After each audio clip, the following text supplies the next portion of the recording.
Hello everyone, myself Amit Soni. तो आज हम लोग देखने वाले हैं विद्युत द्विध्रुव के अक्षीय बिंदु पर विद्युत विभव। ये बोर्ड एग्जाम के लिए काफी ज्यादा इंपॉर्टेंट है, पूरे 5 मार्क्स का आता है। और अगर आपको याद हो तो पहले चैप्टर में हमने विद्युत द्विध्रुव के अक्षीय बिंदु पर विद्युत क्षेत्र की तीव्रता निकाला था, वो भी काफी ज्यादा इंपॉर्टेंट था।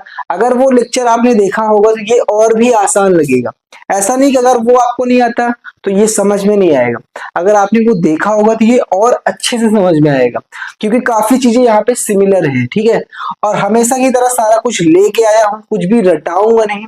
हर चीज का जवाब आपको पता होगा, हर चीज का कारण आपको पता होगा, और सारा कुछ मैं आपको यहीं पे याद करा दूंगा, इस चीज की गारंटी है। कुछ भी रटाऊंगा नहीं। आइए वीडियो को शुरू करते हैं। तो भैया सबसे पहले हमेशा हर डेरिवेशन की तरह यहाँ भी सबसे ज्यादा जो इंपॉर्टेंट है वो इसका डायग्राम है। यहाँ पे आप डायग्राम अच्छे से समझ लो।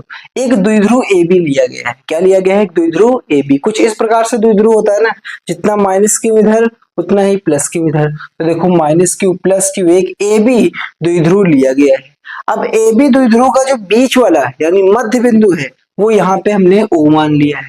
और मान लेते हैं इस पूरे द्विध्रुव की, जो पूरे द्विध्रुव की लंबाई है वो 2d है। तो आधे भाग की लंबाई कितना हो जाएगा? आधे भाग की लंबाई हो जाएगा d, क्योंकि पूरा 2d है। और ये आधे भाग की लंबाई भी क्या हो जाएगा? d, क्योंकि पूरा 2d है। तो पूरा 2d है तो आधा d बढ़ जाएगा। बिल्कुल सिंपल। अब अगला यहाँ पर एक P बिंदु लिया गया है।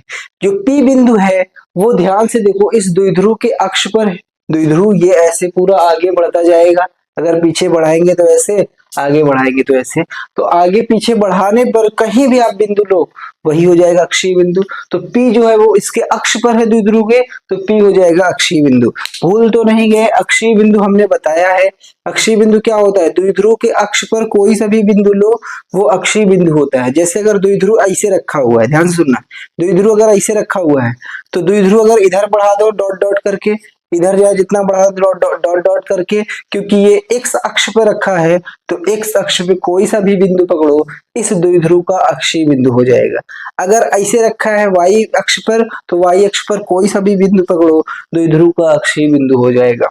तो ध्यान से देखो, ये एक्स अक्ष पे है और इसको बढ़ाते हुए P हमने एक अक्षीय बिंदु P माना, तो P क्या हो जाएगा? अक्षीय बिंदु, इस द्विध्रुव का अक्षीय बिंदु। अब ये एक और इम्पोर्टेंट बात भूले तो नहीं, ध्यान से देख लो। द्विध्रुव से कोई भी दूरी अगर आपको मापना है तो द्विध्रुव के मध्य बिंदु से मापा जाता है। तो अगर मैं ये पूछूं कि ये जो P बिंदु है जो कि अक्षीय बिंदु भी है वो द्विध्रुव से कितनी दूरी पे है, तो कैसे मापोगे? द्विध्रुव के मध्य बिंदु से दूरी मापो। तो देखो द्विध्रुव का मध्य बिंदु O है, तो O से हमने P तक की दूरी मापा है। O से हमने P तक की दूरी मापा है, और मान लेते हैं O से P तक की दूरी क्या है? स्मॉल r, छोटा वाला r। तो छोटा वाला r क्या है? द्विध्रुव से अक्षीय बिंदु P की दूरी। अब भैया अगर इतना चीज आपको क्लियर है तो भूल तो नहीं गए, द्विध्रुव आघूर्ण कैसे निकाला जाता था? द्विध्रुव आघूर्ण होता है P से दिखाते हैं। P बराबर होता है दोनों में से कोई एक आवेश पकड़ो, दोनों में से कोई एक आवेश का परिमाण पकड़ो और उन दोनों आवेशों के बीच की दूरी का गुणा कर दो, P मिल जाता था। तो क्या P यहाँ पे 2qd आ जाएगा? देख सकते हो आप, 2d दूरी है और परिमाण कितना है? q, तो 2qd क्या हो जाएगा? P।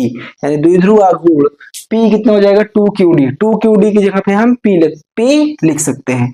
अब इतना डायग्राम अगर आपको क्लियर है तो इसी चीज को आप हिंदी में लिख सकते हो। कैसे?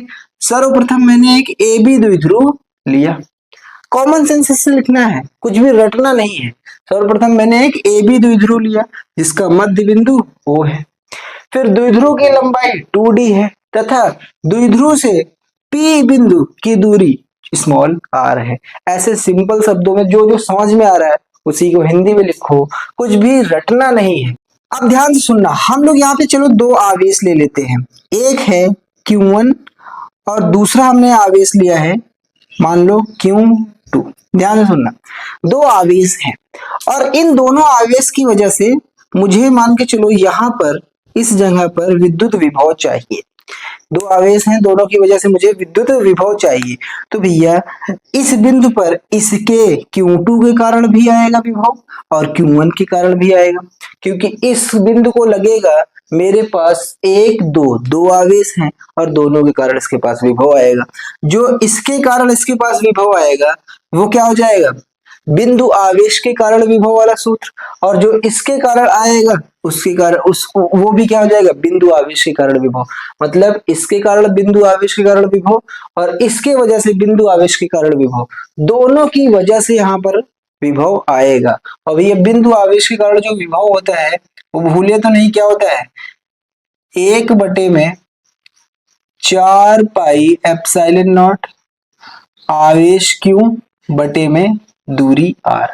और इसी को ये 1/4πε0 को शॉर्ट में K लिख सकते हैं, चाहे आप 1/4πε0 लिखो और चाहे आप K लिखो, तो ये होगा K और ये यहाँ पे Q बटे में R।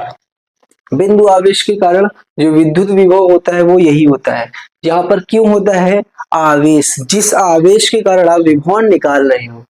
R होता है आवेश और जिस बिंदु पर आप विभव निकाल रहे हो उनके बीच की दूरी। तो भैया इसके कारण बिंदु आवेश के कारण विभव और यहाँ पर बिंदु आवेश के कारण विभव, दोनों के लिए ये वाला सूत्र लगा दो और यहाँ पर दोनों को जोड़ दो, तो इसके कारण विभव प्लस इसके कारण विभव, जब दोनों को जोड़ोगे तो यहाँ पर कुल विभव निकल आएगा। अब ये कुछ ऐसा ही तो यहाँ पे करना है, हमें P बिंदु पर विभव चाहिए, अक्षीय बिंदु P पर विभव चाहिए। तो देखो P के पास कितने लोग हैं, जवाब है 2 लोग, एक माइनस क्यों एक प्लस क्यों। तो इस P बिंदु पर इस माइनस के कारण भी विभव आएगा और इस प्लस क्यों के कारण भी विभव आएगा। तो आप माइनस क्यों के कारण विभव निकाल लो और प्लस क्यों के कारण विभव निकाल लो और सीधा सीधा जोड़ दो, क्योंकि विभव एक अदिश राशि है, यहाँ पर कोई भी दिशा उषा नहीं निकालना होगा, सीधा सीधा जोड़ना होगा। अभी हमको पता है कि जब हम यहाँ पर विभव निकालने जाएंगे, सुनना, जब हम विभव निकालना जाएंगे तो हमें दूरी चाहिए होगा, तो इसका मतलब पहले ही हमें दूरी निकालना होगा। इस आवेश से इस बिंदु पर हमें विभव निकालना है, तो इस आवेश और इस बिंदु यानी AP की दूरी हमें पता होना चाहिए और इस आवेश से इसकी दूरी यानी BP पता होना चाहिए। यानी सबसे पहले हमें AP और BP निकालना आना चाहिए। तो आइए निकालते हैं सबसे पहले AP और BP। और जब हमने विद्युत क्षेत्र की तीव्रता भी निकाला था वहां भी हमने AP और BP निकाला है। तो ध्यान से देखो, AP निकालना है मुझे, देखो हमें A से P पर जाना है, कैसे मैं बता रहा हूँ सुनना ध्यान से, हमें A से P पे जाना है, A से P पे जाना है, तो आपको A से P पे जाना है, तो आपको क्या करना पड़ेगा, सुनना, हमें R और D के रूप में चीजें पता है, ध्यान रखना, AP BP को हमें R और D के रूप में तोड़ना है, क्योंकि R और D ही तो पता है ना, तो R और D के रूप में तोड़ना है, ये ध्यान रखना।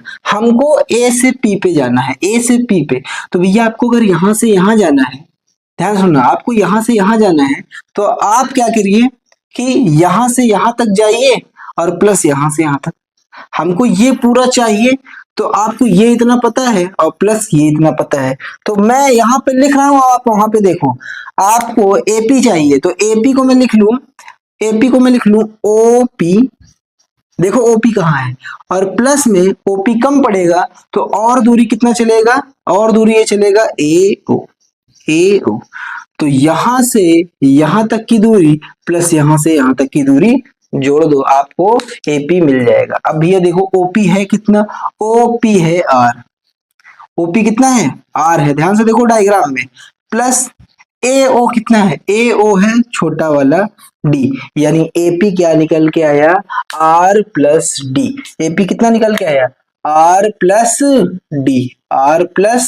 D, ध्यान रखना R प्लस D। अब ऐसे ही हम लोग R और D के रूप में BP निकाल लेते हैं, BP, तो ध्यान से देखो BP है कहाँ, BP, हमें इतना भाग चाहिए, हमें इतना भाग पता है, सीधे सीधा पता है, तो ये इतना भाग तो ज्यादा हो गया, इसमें इतना वाला पार्ट घटा दो, ध्यान से सुनना, हमें यहां से यहां तक पता है, हमें यहां से यहां तक चाहिए, तो इतना भाग तो हटाना पड़ेगा ना, क्योंकि ये एक्स्ट्रा आ चुका है। फिलहाल आप वहां पे देखना मैं कैसे लिख रहा हूं और वहां पे आप मिलाते चलना। BP बराबर मैं क्या लिख सकता हूं, वहां पे आप ध्यान देना, BP बराबर लिख दो OP, क्या लिख दो, OP।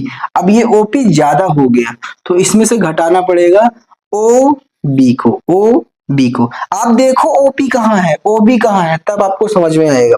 अब ये दिमाग यही लगाना है, R और D के रूप में लिखना है। तो OP देख के बताओ कितना है, R, माइनस है तो माइनस OB कितना है, छोटा वाला D। यानी कहने का मतलब यहाँ पे जो आया वो R माइनस D आया। यानी एक आया है R प्लस डी और दूसरा आया है R माइनस डी। अब हमने यहाँ पे माइनस क्यू से इस P बिंदु की दूरी यानी AP निकाल लिए हैं और प्लस क्यू से इस बिंदु की दूरी यानी BP निकाल चुके हैं। तो यहाँ पे दूरी हमने निकाल लिया है और विभव निकाल लेते हैं। तो यहाँ पे सबसे पहले हम लोग माइनस क्यू के कारण P बिंदु पर विभव निकालेंगे। सबसे पहले किसके कारण, माइनस क्यू के कारण।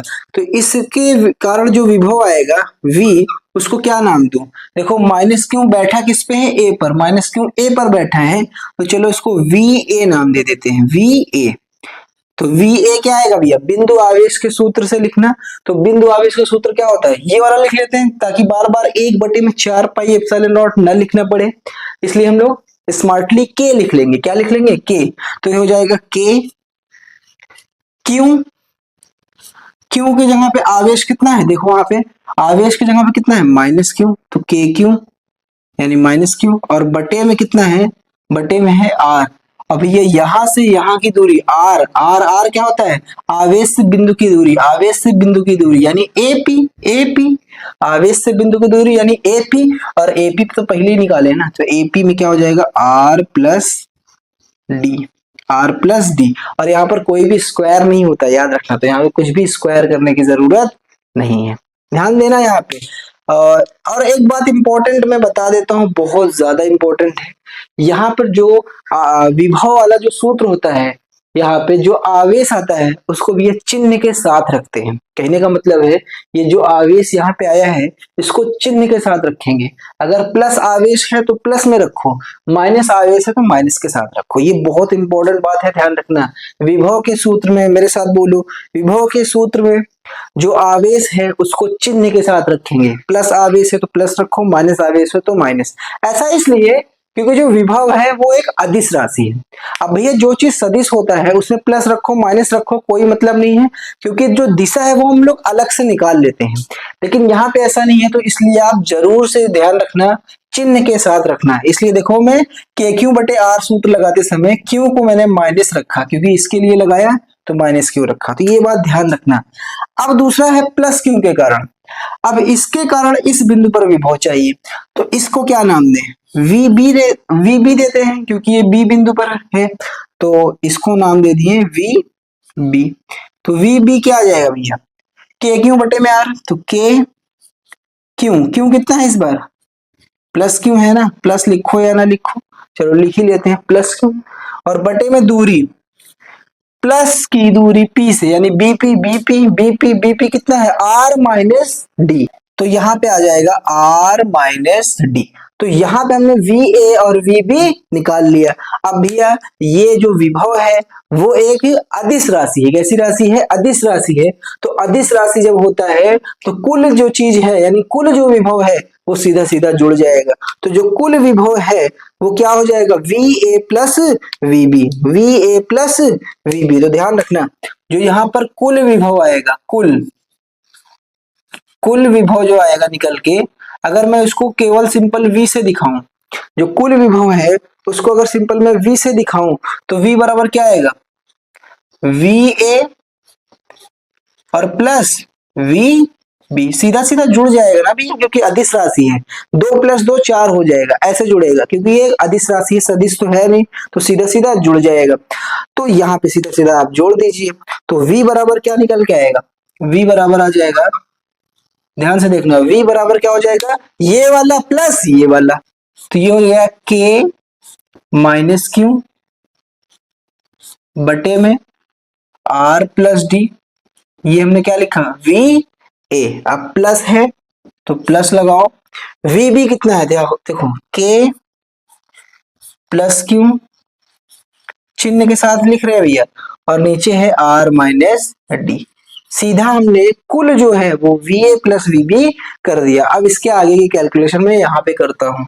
तो यहाँ पे हो जाएगा V बराबर, अब भैया चिन्ह को हटा लो, V बराबर ये पूरा चीज हो जाएगा माइनस, माइनस को अगर बाहर लाए तो माइनस का KQ और बटे में R plus D, R plus D, और ये रहा प्लस, और ये सिंपल क्या हो जाएगा के क्यू और बटे में R minus D, R minus D. अब अगले स्टेप में क्या करोगे, कॉमन लोगे भैया, जो जो चीज कॉमन है।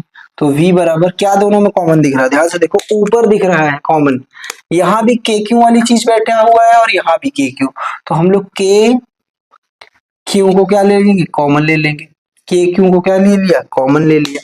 तो यहाँ पे क्या बचा, माइनस का एक, माइनस का एक, और यहाँ पर प्लस माइनस का एक, और बटे में यहाँ पे माइनस का एक बचा, और बटे में क्या बचा, R प्लस डी, और प्लस में R प्लस डी, और यहाँ भी क्या बचा, प्लस एक बटे में R माइनस डी। समझ में आया, देखो ध्यान से आप, यहाँ पे KQ हमने कॉमन लिया तो माइनस एक, और यहाँ पर प्लस एक बचा। अब भैया भिन्न के जैसे आप सॉल्व कर लीजिए, कैसे करोगे, तो V बराबर ये हो गया KQ, कैसे होता है, ये गुणा यहाँ, ये गुणा यहाँ, तो इसका गुणा यहाँ पे करोगे तो माइनस एक का ध्यान रखना, तो ये हो जाएगा माइनस का R, डायरेक्ट गुणा कर रहा हूँ, ये हो जाएगा जो चीज प्लस में वो माइनस में, और जो चीज माइनस में वो प्लस में, तो ये माइनस R और माइनस माइनस प्लस, तो प्लस D, सिंपल। ये वाला प्लस यहाँ पे आया, इसका गुणा यहाँ पे, तो ये simple as it is R plus D आ जाएगा। और नीचे भी है एलसीएम में क्या आएगा, इन दोनों का गुणा, नीचे क्या आता है, इन दोनों का गुणा, तो R प्लस डी एक ब्रैकेट में, और दूसरे ब्रैकेट में R minus D, R minus D. और देखो क्या क्या कटा, माइनस R से ये प्लस R गया, और ये जो D है वो ये इस D के साथ जुड़ जाएगा, ठीक है ना। तो इसको अगले स्टेप में अगर हम लिखना चाहें तो V बराबर हो जाएगा K क्यों, और यहाँ पे ऊपर देखो, ऊपर क्या लिखूंगा, ऊपर आ जाएगा D प्लस डी यानी 2D, D प्लस डी यानी 2D, और नीचे सुनना ध्यान से, यहाँ पे सूत्र बन रहा है, एक ब्रैकेट में A प्लस बी, एक ब्रैकेट में A माइनस बी। आपको अगर पता हो तो जब ऐसे होता है ये सूत्र, एक ब्रैकेट में A प्लस बी और एक ब्रैकेट में A माइनस बी, तो ये सूत्र होता है A square minus B square का। यानी अगर ये चीज लिखा है तो आप A square minus B square लिख सकते हो। तो यहाँ भी वही चीज कर दो, एक ब्रैकेट में प्लस बी, एक ब्रैकेट में A माइनस बी, तो A स्क्वायर, A की जगह पे कौन है R, minus B square, B की जगह पे कौन है D, तो R square minus D square, इसको हम लोग लिख सकते हैं। भैया यहाँ तक की बात क्लियर है।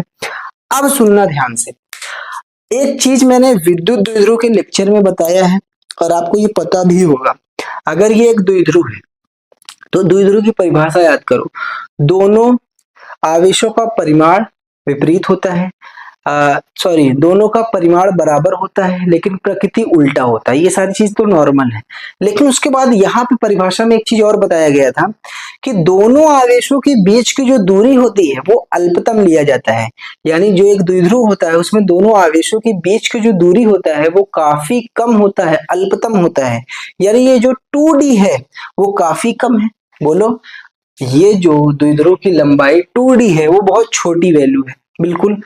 अब इस छोटी वैल्यू यानी 2D को आधा भी करना है तो D और छोटा है, 2D वैसे ही छोटा है, अब 2D को आधा करोगे D मिलेगा, यानी D और ज्यादा छोटा है, इसका मतलब D जो है वो काफी ज्यादा छोटा है। बोलो बिल्कुल। तो यहाँ पे ध्यान से सुनना, तो हम यहाँ पे लिख सकते हैं क्योंकि D जो है वो काफी छोटा है, D जो है वो काफी छोटा है, किसकी तुलना में, R की तुलना में, R तो काफी बड़ा है ना, तो R की तुलना में D काफी छोटा है, R की तुलना में D काफी छोटा है, तो इसलिए क्या हो जाएगा भैया, D इतना ज्यादा छोटा हो गया कि इसको हम लोग लगभग लगभग 0 रख सकते हैं। ये सारी चीजें वहां भी किया गया था, तो भैया रख दो अगले स्टेप में, इसको हम लोग क्या रख देंगे, 0 रख देंगे। तो अगले स्टेप में अगर मैं लिखना चाहूं तो ये हो जाएगा V बराबर K क्यू और यहाँ पर ऊपर क्या बचा 2d और नीचे क्या बचा भैया आर स्क्वायर। आप देख सकते हो क्योंकि ये चीज हट गया और जीरो घटा होगा तो कोई मतलब है नहीं। बोलो अब देखो जो यहाँ पर डेरिवेशन करने के बाद आएगा वो मैं पहले ही लिख लिया हूँ यहाँ पे ब्रैकेट में, यही चीज तो हमें प्रूफ करना है। अब ये यहाँ पे अगर आप ध्यान से देखो तो E बराबर 1/4 पाई एप्सिलॉन नॉट P बटे में आर स्क्वायर है, यानी इस जो सूत्र है जो हमें लाना है वहां पर P बैठा हुआ है, द्विध्रुव आघूर्ण P बैठा हुआ है, तो P बनाओ। और P बनाने का क्या तरीका है, ये P बनाना है तो 2QD आपको दिख जाए, 2QD दिखेगा P रख देंगे, 2QD दिखेगा P रख देंगे, जहां 2QD दिखे P आप रख सकते हो। तो देखो 2QD दिख रहा है ना, यानी इसकी जगह पे हम लोग P लिख सकते हैं। तो फाइनल जो सूत्र निकल के आया वो मैं लिख रहा हूं यहाँ पे, ध्यान देना। ये हो जाएगा V बराबर, ये हो गया V बराबर K है, K को मैं जानता हूं 1/4 पाई एप्सिलॉन नॉट लिख सकते हैं, तो K की जगह पे हमने लिख दिया 1/4 पाई एप्सिलॉन नॉट। अब ये ऊपर क्या बचा, ये 2QD को मैंने P लिख दिया, बोलो 2QD को हमने क्या लिख दिया P लिख दिया, ये 2QD बराबर P। अब ये नीचे क्या बचा आर स्क्वायर, तो आर स्क्वायर, और क्या यही हमें प्रूफ करना था, देखो 1/4 पाई एप्सिलॉन नॉट P बटे में आर स्क्वायर। आई होप आपको समझ में आया होगा। यहाँ पे सबसे ज्यादा इंपॉर्टेंट है भैया डायग्राम, डायग्राम आपको बहुत अच्छे से क्लियर होना चाहिए।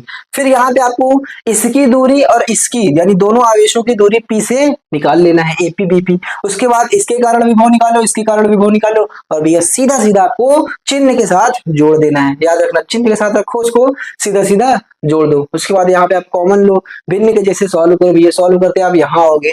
और हम सब जानते हैं जो द्विध्रुव में आवेशों के बीच की दूरी यानी 2D होता है वो अल्पतम लिया जाता है। अब 2D का आधा करोगे तब आपको D मिलेगा, यानी D जो है वो और ज्यादा छोटा है, तो D इतना ज्यादा छोटा है अगर R की तुलना में, तो D को मैं लगभग 0 रख सकता हूँ, तो यहाँ पे वो 0 रखा गया। अब ये 2QD वाली चीज को P रख दिया गया और ये चीज हमारा प्रूव हो गया। आई होप आपको बहुत अच्छे से समझ में आया होगा। अगर सच में मजा आया तो वीडियो को लाइक जरूर कर देना, नए हो तो चैनल को सब्सक्राइब कर लेना, और ये एक्सप्लेनेशन आपको कैसा लगा कमेंट करके जरूर बताना। Thank you so much.